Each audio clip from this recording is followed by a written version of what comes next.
Thank you, David. Always. Whew, awesome. He's a tough act to follow.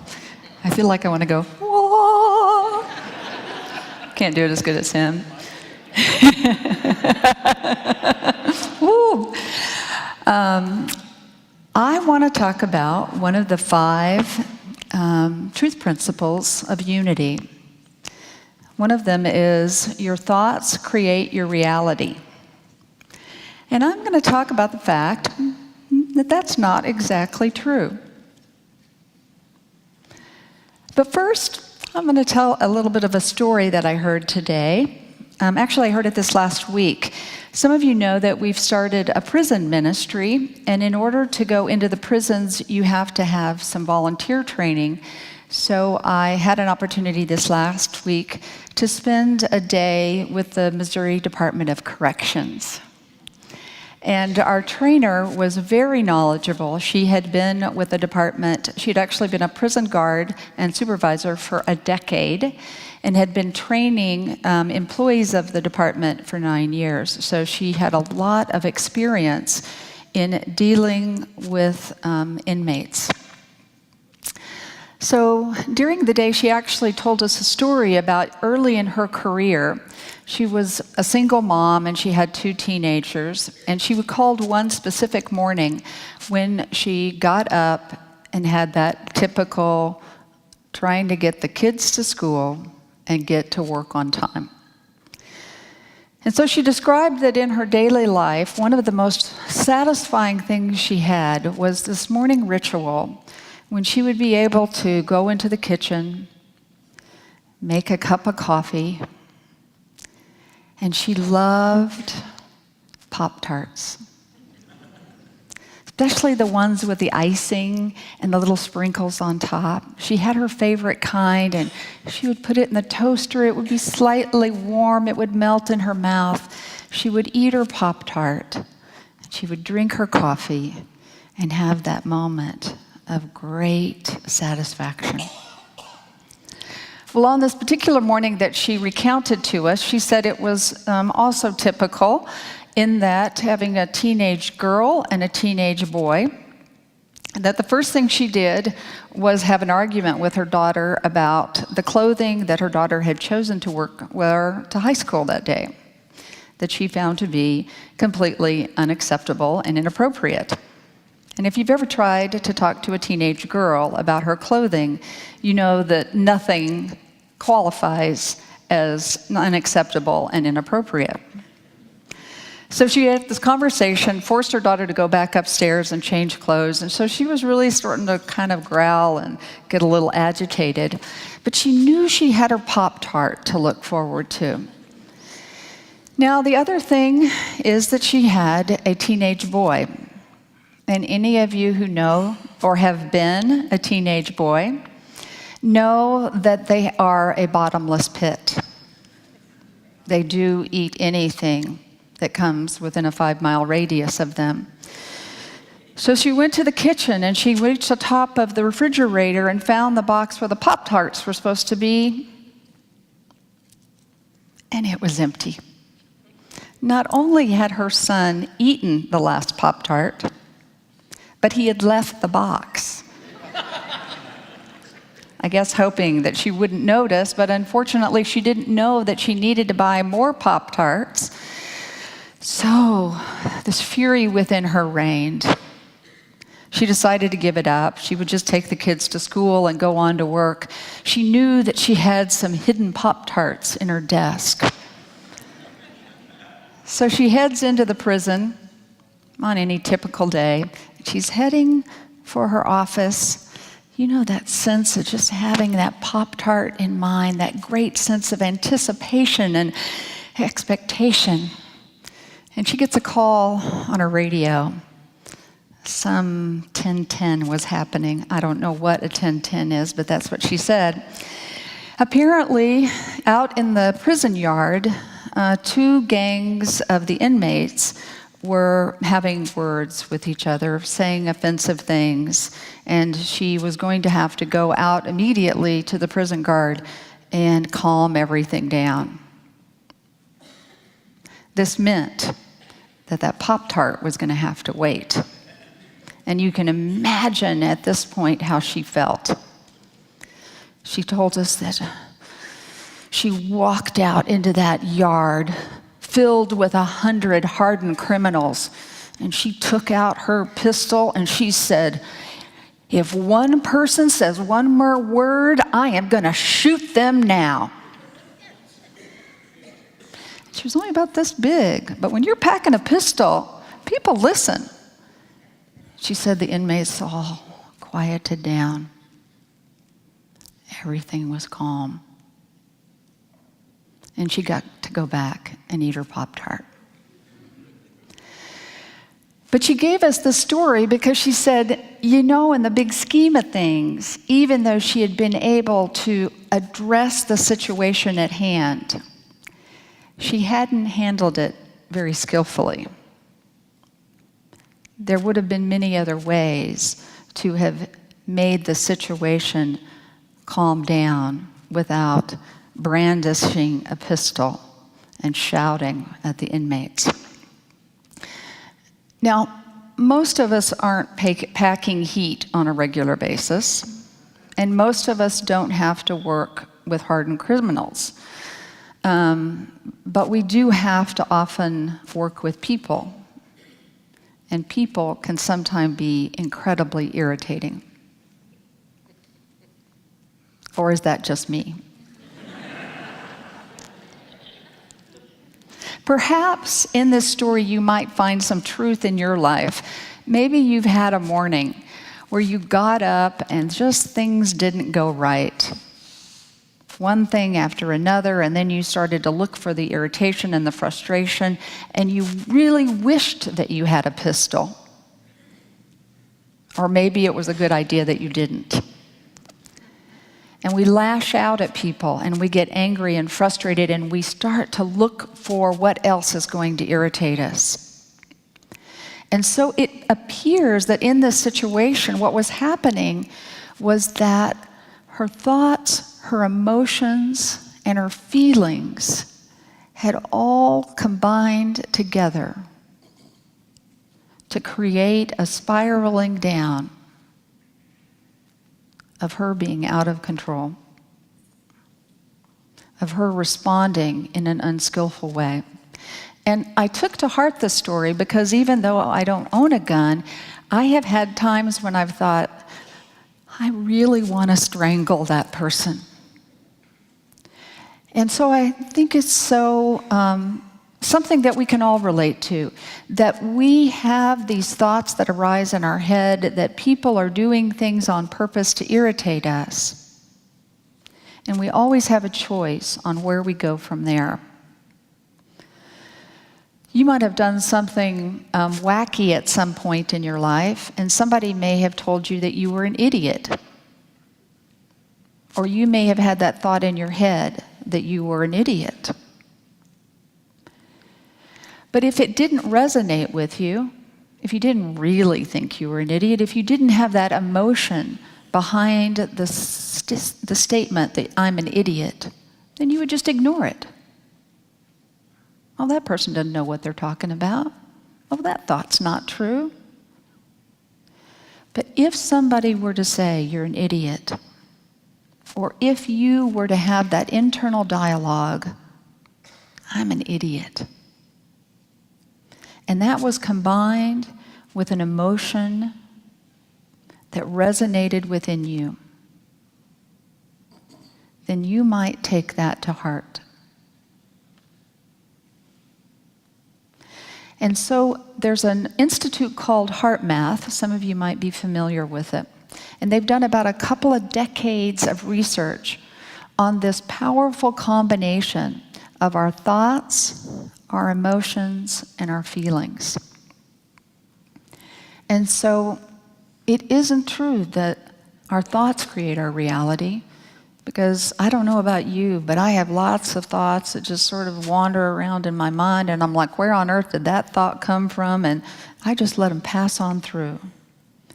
But if a thought gets connected with an emotion and a feeling, then that thought starts to take on a life of its own. I'm suddenly building a story around that thought. I'm suddenly thinking about it. I'm feeling the thought.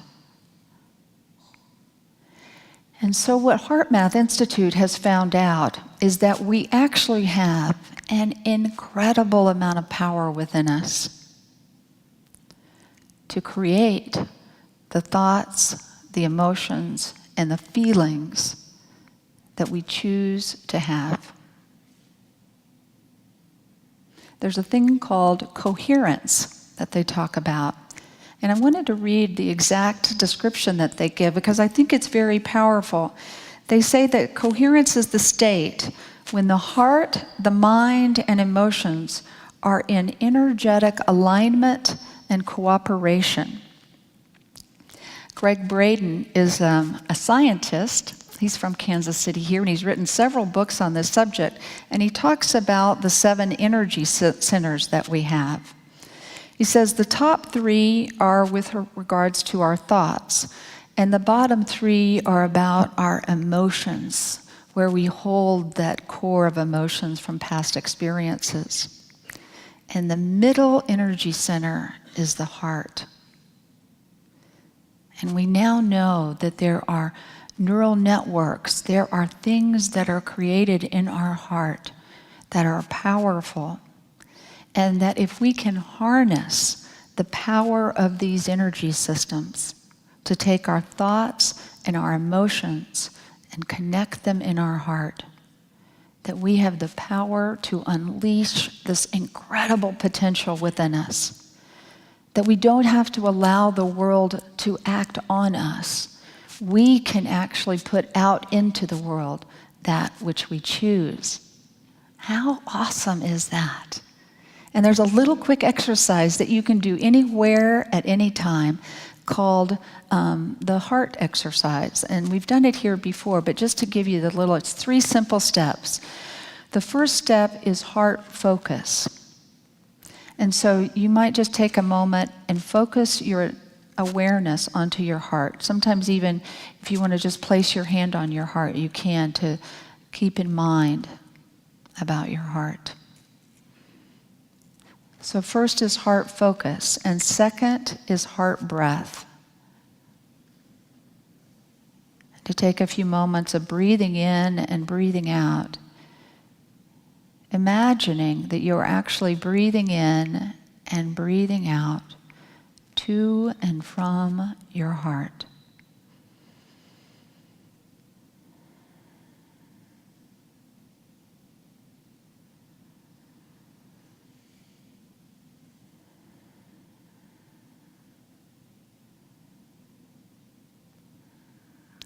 So the first step is we focus on our heart. The second part is that we breathe to and from our heart.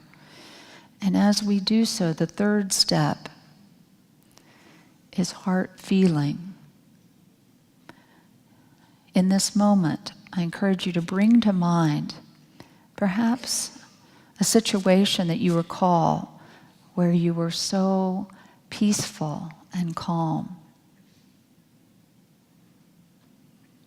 With great specificity, bring to mind a specific time when you had this sense of peacefulness, clarity, maybe joy and love.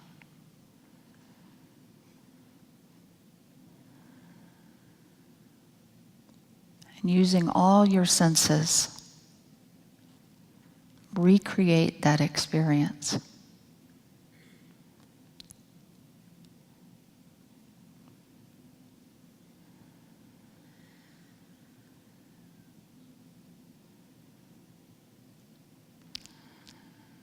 In this moment, without anything external changing, you have the ability to generate within you that beautiful, peaceful, joyful, loving experience. Simply by focusing on your heart and breathing in and out from your heart and creating a heart feeling.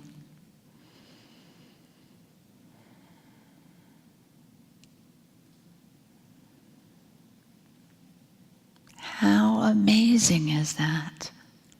We don't have to wait until everyone ceases to be irritating. We don't have to wait till our external circumstances change. We can proactively, spontaneously create this incredible sense of peace and love within ourselves, simply by combining our thoughts and our emotions with our heart. So there's one last step that's important to incorporate in order to be able to benefit from this incredible practice. And that is mindful awareness. That would be really beautiful if we could do that 3-step process.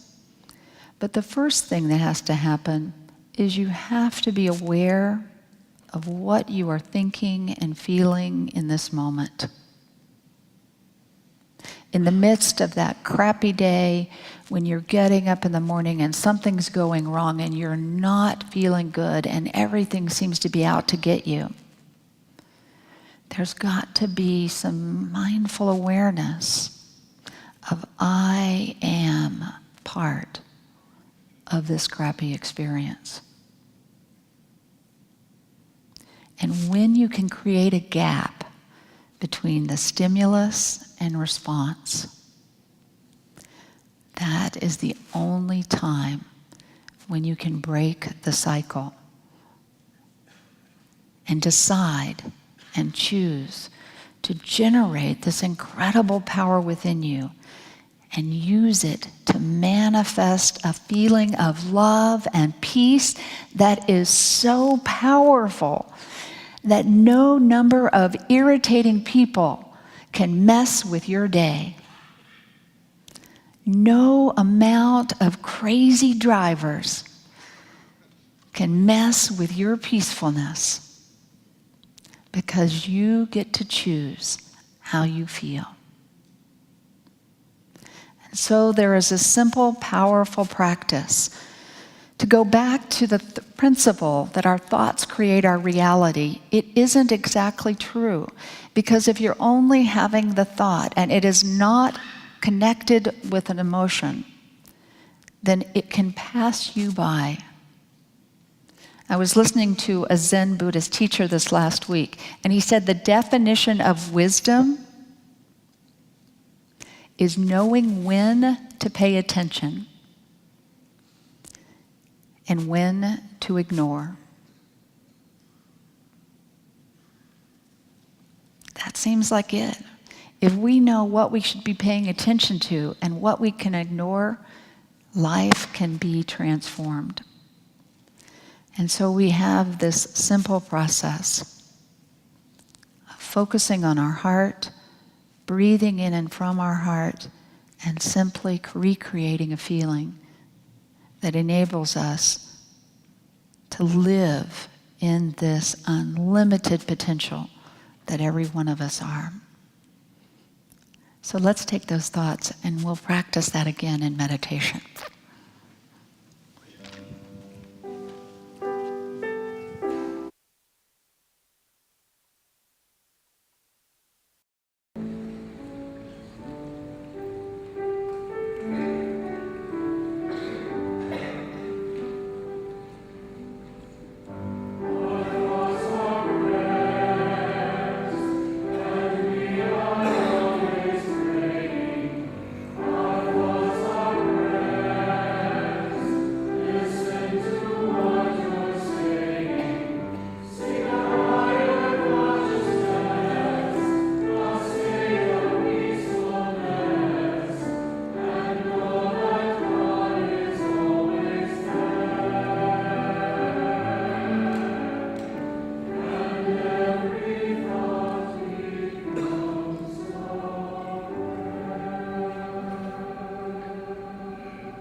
So we take this precious time together to simply take a few slow, full, deep breaths.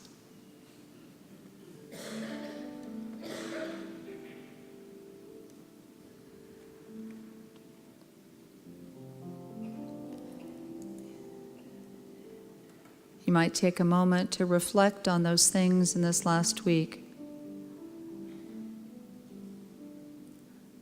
that has caused those difficult emotions of frustration or fear,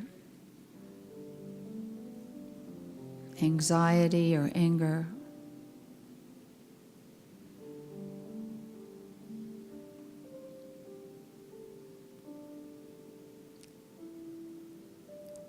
And taking this opportunity to look at them differently, to respond in a new way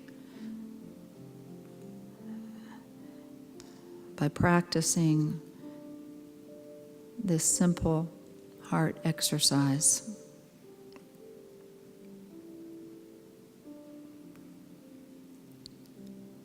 First, taking a moment to focus attention on the area around your heart.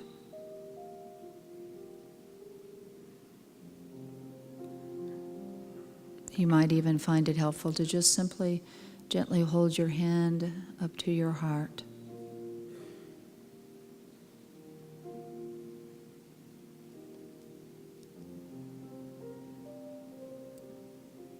Aware of that subtle sensation of the heart beating, the preciousness of being alive in this moment.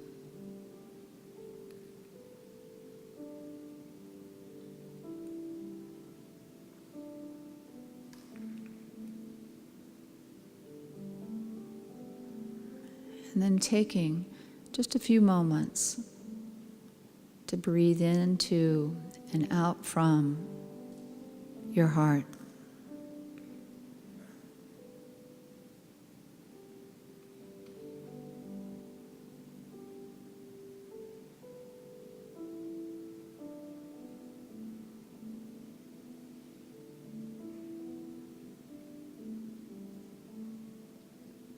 And then third, to recall in great detail a past experience when you were filled with peace and love,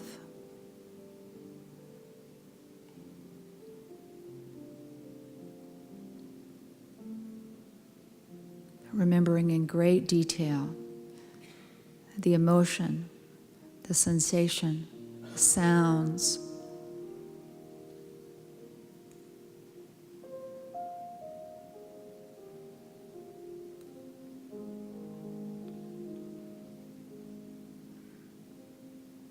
simply call upon that innate energy within you and your innate ability to generate an experience of peace and love in this moment as we sit in the silence.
Jesus encouraged us to not hide our light,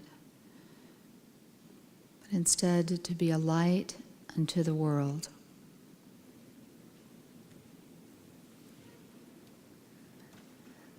And so it is. Give us the peace that lasts, not through the fear of might, but through the force of love.